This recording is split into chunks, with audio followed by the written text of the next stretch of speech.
It's a debate night again in the U.S. Ohio Senator JD Vance of the Republican Party and his Democratic rival Minnesota Governor Tim Walz will face off in their first and only vice presidential debate.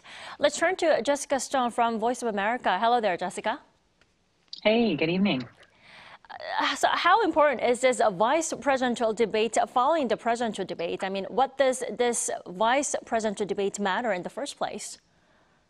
Well, normally these are not decisive debates, right? Because the vice presidential candidates are not the last debate. They're not the only debate between the two tickets. But this year, it's quite a bit different. We have obviously a lot of surprises on the campaign trail, one of them being that this well could be the last time we hear a debate from the respective tickets because we don't have another Trump-Harris rematch debate on the docket. This does appear to be the last time we'll hear from them. And because this race is so very close, it is a chance to convince unconvinced voters of, just maybe 6% of the voting electorate that remain undecided which ticket to choose come November. Definitely. Now, you have to walk us through the debate rules. Yes, so that's a pretty lengthy list, but suffice it to say, many of the rules are going to be the same as that ABC debate between the two tops of the ticket, President Trump and Vice President Harris. There'll be 90 minutes of debate time, 2 breaks of 4 minutes each.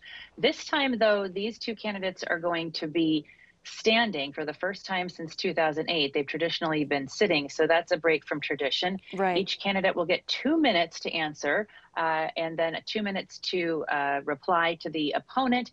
Then there'll be 1 minute on each side for rebuttals. But the important thing here is that unlike the ABC News debate, they're going to leave the microphones open so that these candidates can continue to debate and spar, possibly even talk over each other, but hopefully actually outline their policy differences for the voting public. One other major difference, there will be no fact checks by the journalists. These journalists at CBS News want these candidates to fact check each other.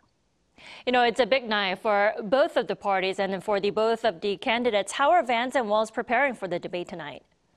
Yeah, more than a month of preparations on both sides and having a series of mock debates. We know that JD Vance, who's an attorney, has been preparing with his wife, as well as Trump advisor Jason Miller, studying the Walz record and the debate style of Governor Walz, and really aiming to paint him, as he has on the campaign trail, as a left-wing radical, which of course with Walz's folksy demeanor is going to be a challenge. But Walz is focused on introducing himself to the public. Remember, he's new on the ticket because it is a new ticket. And so he's still introducing himself to the public, also introducing Kamala Harris's policies to the American public. So that's his focus tonight. And he did prepare with Pete Buttigieg, the sitting transportation secretary, as part of his mock debate. Right. And what topics are expected to dominate the debate? I mean, I'm sure they have a lot to discuss, from economy to healthcare. Tell us. Well, and hopefully CBS News will also ask some foreign policy questions tonight, given what's going on in the Middle East. But we know that the American public is most interested in hearing about the economy, about what these candidates are going to do on inflation, on the price of gas, on the price of eggs and milk, and on immigration, which is another big driver, of course. Many voters seeing Trump as having the advantage on that issue. But when it comes to reproductive rights, we anticipate that becoming a large issue, possibly the insurrection on January 6th also being brought up because of the way JD Vance has handled those questions in the past.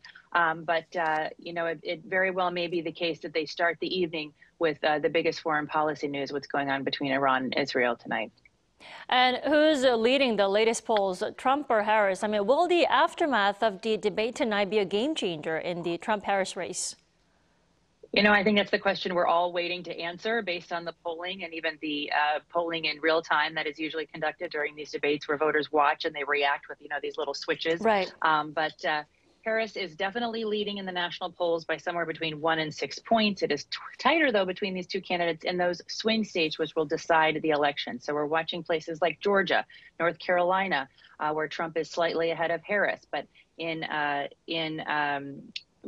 Wisconsin, Michigan, and Nevada, she is one or 2 points ahead of him. So these are the 7 or 8 states we're watching that could well decide the election. We'll see. It's going to be a turnout game. We continue to watch both of these candidates, these tickets, get out the vote efforts, because we are going to need to see, with such a close election, record turnout to potentially sway the races in these swing states in particular. Definitely. All right, Jessica, thank you for the report. As always, we appreciate it. Good to see you.